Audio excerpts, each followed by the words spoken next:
can't believe you actually thought I'll be lighting a cigarette and smoking it. Well, that was just for props. I don't smoke cigarette. I don't.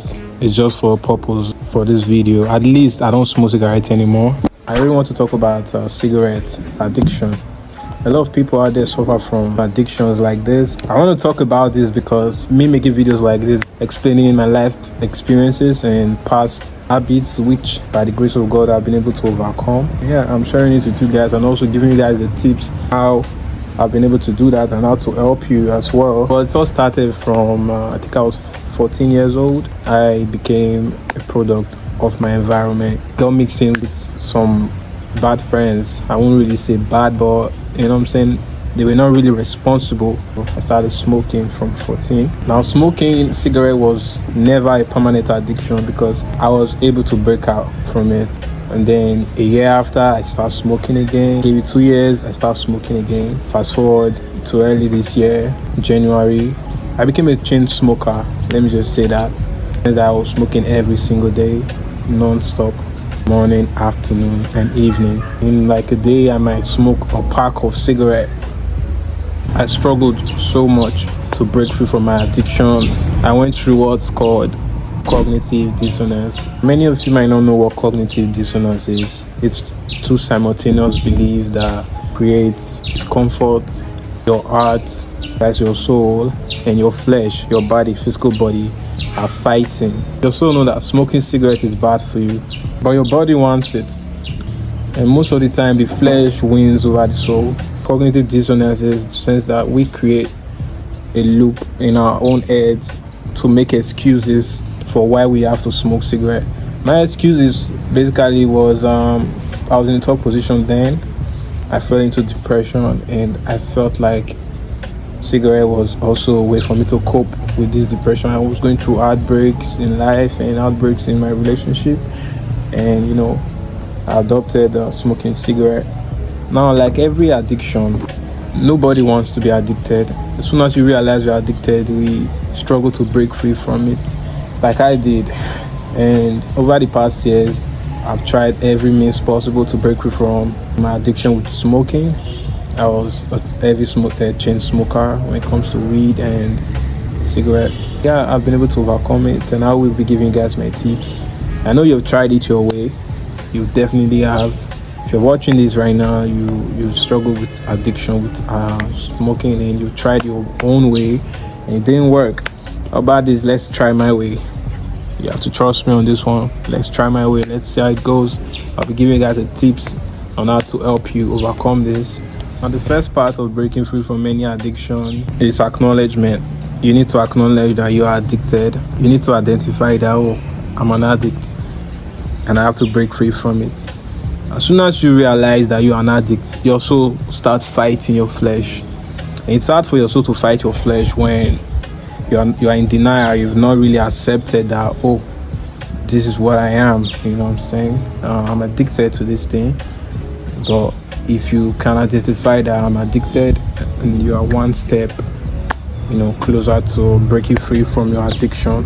And the reason why you've not break free from that addiction yet, the reason why you are still stuck with that addiction, is the fact that you are still making excuses for yourself why you need to smoke, why you have to smoke.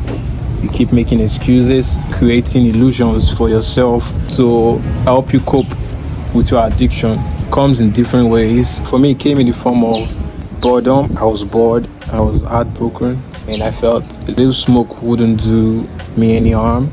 I created this illusion that it could be worse because I'm smoking just cigarette and I'm not doing stronger drugs like weed. So that was the excuse I gave myself in order to indulge furthermore in this addiction. And if you are in this category as well, let me tell you how we can, how we can break free from it, and how I did break free from my addiction from smoking, and how you can.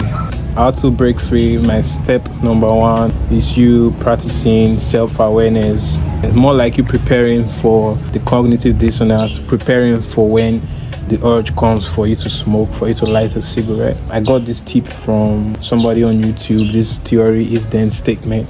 If then statement is actually you saying, if I get presented the opportunity to smoke a cigarette, to light up a cigarette, I would then choose to either grab a lollipop. That's basically what the if and then statement is all about. But you really like build yourself to develop this habit of if and then statement so that you can be able to fight the trigger when it comes to you smoking. Number 2, I would tell you to abstain from resisting the urge. You trying to resist the urge to smoke is basically building a momentum. The more you resist, the more your flesh clings to it, the more. So I would definitely tell you to refrain from resisting. You just have to allow the urge run its course. Allow yourself feel the urge to smoke a cigarette. Don't fight it. Show compassion to yourself towards your urges, whatever it is that triggers you to want to smoke. I feel like this will work for any addiction you're battling in your life. It's basically just show compassion, be kind to yourself, to be kind to the addiction, and that would automatically just make it easy for you to overcome the urge to resist, because addiction comes with an urge to resist it. So you showing compassion will definitely help you overcome that resistance. And what resistance builds in us is it just makes you create more excuse why you should do it. I've been there before, and what I'm saying is true. You resisting it, you find that in the long run you start creating excuse why you should do it again. You know what I'm saying? And don't resist, just show yourself a little bit of compassion. And number 3 is behavioral substitution. You substituting the habit of smoking for something else more healthy. Can be breathing exercise. Breathing exercise is another form of meditation.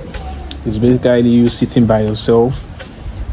Focus more on your breathing in and breathing out. You can do that for like 5 minutes, and automatically you see like the urge just disappears.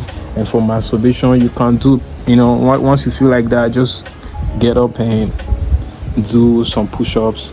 That would also help you. That's what I mean by substitute behavior. For number 4, for you to affirm positive values even if you succumb to your addiction. Was like, I smoke this time, but I am a healthy person. I have a healthy mind. I'm practicing healthy behaviors. And just talk positive to yourself when you make a mistake, when you go back to your addiction. Show yourself a little bit of kindness. You're only human at the end of the day. We're not perfect. For number 5, you just have to, I'll put it simple, match your identity with your new habits. It's a very broad spectrum what I mean to match your identity with your new habits, your new healthy habits. Sometimes it will require you to remove yourself from certain position that would trigger your addiction. It can be, don't go to the bar again. You go to the bar, you see your friends, they're all smoking. There's a high chance of you falling back into the addiction of smoking again. You just replace the I want statement to the I am. Basically what anybody does when they are overcoming an addiction is, I want to break free from this addiction. That word want, it subconsciously makes you depend more on your addiction. The definition for want is lacking something that you need, needing something that you lack, and you do not lack the ability to break free from your addiction. You just have to replace it with I am breaking free from my addiction. I am making healthy decisions. I am going to be healthy. The statement I am is basically you affirming it in the present. Wanting something can be in the future, in the future tense, and you have to commit yourself to saying I am, which is in the present tense, and that would also help you. And if you will take time to practice things like this, it would help you not to go against your moral code as a human being, as a person. Your conscience will be a lot clearer, will be more at peace. So those are the steps that I've taken to help me overcome my addiction, and I want you to also take that bold step today. It's not going to be easy, but you have to acknowledge the fact that you are an addict, you're struggling, you need help, and moving forward, we can become better persons, we can attain our higher self, being an high value man, just being the best version of yourself. So let's take this into practice and either fix your addiction or you fake it. You fake not having an addiction, and then 12 years down the line, 10 years down the line, you start to suffer. Your heart starts to suffer, your lungs start to suffer for it. When you look at it, what do you see? think this is a guy having cancer of the lips. He said smoking causes mouth cancer. And they keep changing this thing though. Before it usually was smoking is bad for your lungs. Smokers are liable to die young. Now they tell you it causes mouth cancer. And they're letting you know that this thing is toxic, it's not good for you. But they still put it out there and it's legal. And you still take it. And let's just learn to do better. Hopefully we can become better people. And I'll see you guys for the next video. Take care, and until we meet again, it's your boy Emotion, and I'm signing out.